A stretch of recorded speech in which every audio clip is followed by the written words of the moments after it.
এই সংবাদটি নিবেদন করছে নয়ন অপটিক্যাল, থানা মোড়, জলপাইগুড়ি।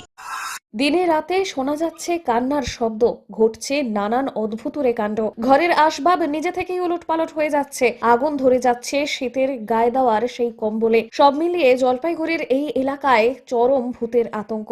জলপাইগুড়িতে রহস্যময় অদ্ভুতুরে কাণ্ডে কার্যত ভূতের আতঙ্ক ছড়িয়েছে জলপাইগুড়ির নিউ সার্কুলার রোড এলাকায়। দিন রাত রহস্যময় ভূতুরে কাণ্ডে আতঙ্ক ছড়িয়েছে শহরে। স্থানীয় সূত্রে জানা গিয়েছে, নিউ সার্কুলার রোডের বাসিন্দা স্বপনদের বাড়িতে ঘটেছে এমন ভয়ঙ্কর অবাক করা কাণ্ড। স্বপন বাবুর কথায়, গতকাল রাত আনুমানিক 11টা থেকে 12টার মধ্যে হঠাৎ করেই কান্নার শব্দ শোনা যায়। সেই সময় তার মা ঘরে বসে হরি নাম জপ করছিলেন। আচমকাই কোনো কারণ ছাড়াই মেঝেতে পড়ে যায় ড্রেসিং টেবিল, আলমারি সহ ঘরের একাধিক আসবাবপত্র। তবে এখানেই শেষ নয়। অভিযোগ, গ্যাস ওভেন নিয়ে শুরু হয় টানা হেচড়া, যেন অদৃশ্য কেউ সেটিকে ছুঁড়ে ফেলছে। কিছুক্ষণের মধ্যেই ঘরে ছড়িয়ে পড়ে পোড়া গন্ধ। দেখা যায় শীতের কম্বল এবং বিছানার চাদরে ধরেছে আগুন, দাউ দাউ করে জ্বলছে। কিন্তু আশ্চর্যের বিষয়, ঘটনার সঙ্গে জড়িত কাউকেই চোখে দেখা যায়নি। আরো অভিযোগ, কখনো কখনো বাড়ির ভেতর থেকে কিংবা বাইরে থেকে মানুষের গায়ে ঢিল ছোড়া হচ্ছে, কিন্তু চারপাশে কাউকেই দেখা যাচ্ছে না। দিনের বেলাতেও অস্বাভাবিক শব্দ শোনা যাচ্ছে বলেই দাবি অনেকের। এই ঘটনার পর থেকেই নিউ সার্কুলার রোড এলাকায় আতঙ্কের পরিবেশ ছড়িয়েছে। কে বা কারা এই রহস্যময় কাণ্ড ঘটাচ্ছে, এর নেপথ্যে আসল ঘটনা কি, তা নিয়ে ধন্ধে পড়েছে এলাকার মানুষজন। উঠছে নানান প্রশ্ন, কিন্তু নেই কোনো উত্তর, শুধুই ধোঁয়াশা। রহস্যজনক এই ধরনের ঘটনায় আতঙ্কিত এলাকাবাসী দ্রুত প্রশাসনের হস্তক্ষেপ এবং ঘটনার সঠিক তদন্তের দাবি জানিয়েছেন। ঘটনাস্থলে গিয়ে বিষয়টি খোঁজ নিয়েছেন স্থানীয় কাউন্সিলর উত্তম বসুও। সায়েন্স অ্যান্ড নেচার ক্লাবের সম্পাদক রাজা রাউত জানিয়েছেন, আমাদের টিম ঘটনাস্থলে যাচ্ছে, পুরো ঘটনার বৈজ্ঞানিক তদন্ত চলবে। কালকে ঠিক 12টার সময় আমরা ঘরে শোয়ার পর জানলা দুমদুম করে আওয়াজ হয়। তো আমরা লিটারেলি ভাবি যে চোর এসছে। তো সেই বুঝে আমরা বেরোয়ে খোঁজাখুঁজি করি, তো কেউ নেই। তারপরে ঘরের মধ্যে খট করে একটা ড্রেসিং টেবিল পড়ে গিয়ে আমরা ভয় পেয়ে গেছি। তাও আমরা ভাবিনি যে কিছু আছে বা কিছু। তারপর আমরা বাইরে বেরিয়ে এসে তখন দেখি আমরা আলমারি পড়ে গেছে, গোটা আলমারিটা পড়ে গিয়ে ঠাকুরের আসন ফাসন সব ফেলে দিচ্ছে আর ছোড়াছুড়ি করছে। যে ঘরে যাচ্ছে তাকে মারছে, কিন্তু কাউকে দেখা যাচ্ছে না। তারপরে আমরা ওখানে বসি, 3টা সাড়ে 3টার দিকে আমরা বসে থাকতে কিছু একটা পোড়া গন্ধ বেরোচ্ছে।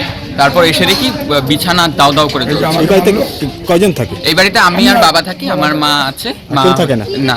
এখানে কেউ কি অন্যভাবে মারা গিয়েছিল? না, কেউ মারা যায়নি। কি কারণ মনে করছো? কারণ কিছুই মনে করছি না, বাট জানার চেষ্টা করছি। আজকে কি হলো? আজকে রাতের বেলা এরকম হয়েছে। দিনের বেলা আমার মা এবং একটা দাদা মিলে তুলতে গেছে ওইসব, তো তাদেরকে ঢিল ছুঁড়ে মারা করা হচ্ছে। আপনার রাতে 11:15টার সময় একটা কান্নার আওয়াজ পাওয়া গেছে। কান্নার আওয়াজ পাওয়ার পরে আমার ভাই জট করে গেছে আমার মার কাছে। মা আবার এখানে এসে ভাস্তার সঙ্গে শুয়েছিল, আর মা হরিনাম করতেছিল। তখন ফট করে ড্রেসিং টেবিলটাকে ফেলে দেয়। কে ফেলে দেয়? দেখা যায় লোক নাই না, ড্রেসিং টেবিলটা ফেলে দিল। তারপর এখন ভূত না কি মানুষ সেটা তো ঠিক বুঝতে পারছি। মানুষ হলে তো লোক থাকে না। হ্যাঁ, এরা থাকে, আমিও থাকি। আমারও নিজেই পড়ে যাচ্ছে। হ্যাঁ, ড্রেসিং টেবিল ফেলে দেওয়ার পরে আলমারি ফেলে দিল। তারপরে গ্যাস ওভেন ধরে টানাটানি, সিলিন্ডার ধরে টানাটানি। তারপরে সিলিন্ডারটা ও নিয়ে এসে পাশের ঘরে দিয়ে দিল, আমাদের মার ঘরে।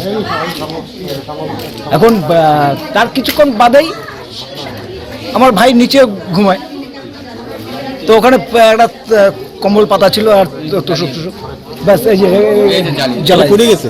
হ্যাঁ, কি মনে করছেন কারণটা কি হতে পারে? কারণটা তো আমরা কিছু ঠিক বুঝতে পারছি। আমি দাঁড়াচ্ছি, ও ছেলেটা কি পুরো পরিষ্কার করতেছে, গ্যাস ওভেনটা ফাঁকা ফালাই দিচ্ছে নিজে। হ্যাঁ, নিজে। আমি আমার চোখের সামনে। আপনারা আতঙ্কে রয়েছেন? ভয়ে? হ্যাঁ, ভয় করছি। তখন আমার তো ভয় লাগছে। এই বাড়িটা হলো বাস্তবে একটা বিশৃঙ্খলা বাড়ি। এই বাড়িতে কোনো কিচ্ছু নাই। এটা একটা সংসার নাই, এটা মদ মাতাল এদের জায়গা। এই জায়গাটার মানে কোনো শৃঙ্খলাহীন, কি বলবো, এটা এই তো বলার কিছু নেই।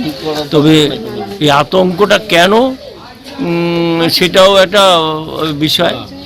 এবার সায়েন্সের আমাদের যারা সায়েন্স নিয়ে কাজ করে ক্লাব, নেচার ক্লাব, ওদেরকে খবর দেওয়া হলো আপনার প্রতি, এবং দেখা যাক তারা এসে কি বিচার করে, এবং দরকার বলে যদি সেরকম হয় তাহলে পুলিশ প্রশাসনকে জানিয়ে সেখানে যেটা এই বিষয়টাকে, এই আতঙ্কর বিষয়টাকে তো দূর করতে হবে।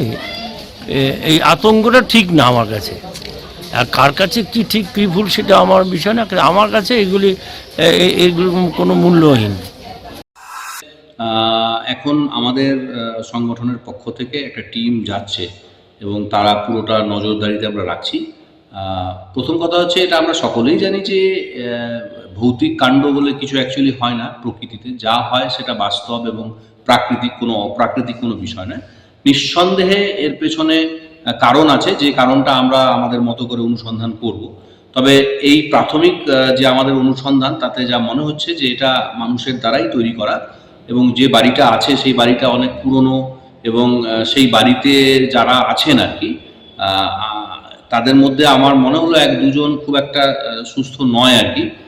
এখন তাদেরও মনে হয় একটা চিকিৎসা হওয়া দরকার। বিশেষ করে আপনারা জানেন যে হিস্টিরিয়া বলে একটা রোগ আছে, মানসিক রোগ এক ধরনের, যেটাতে মানুষ কিন্তু ভীষণ আতঙ্কগ্রস্ত হয়ে যায়, এবং এই রকম একটা কিছু কিছু সিমটমস আমাদের মনে হয়েছে।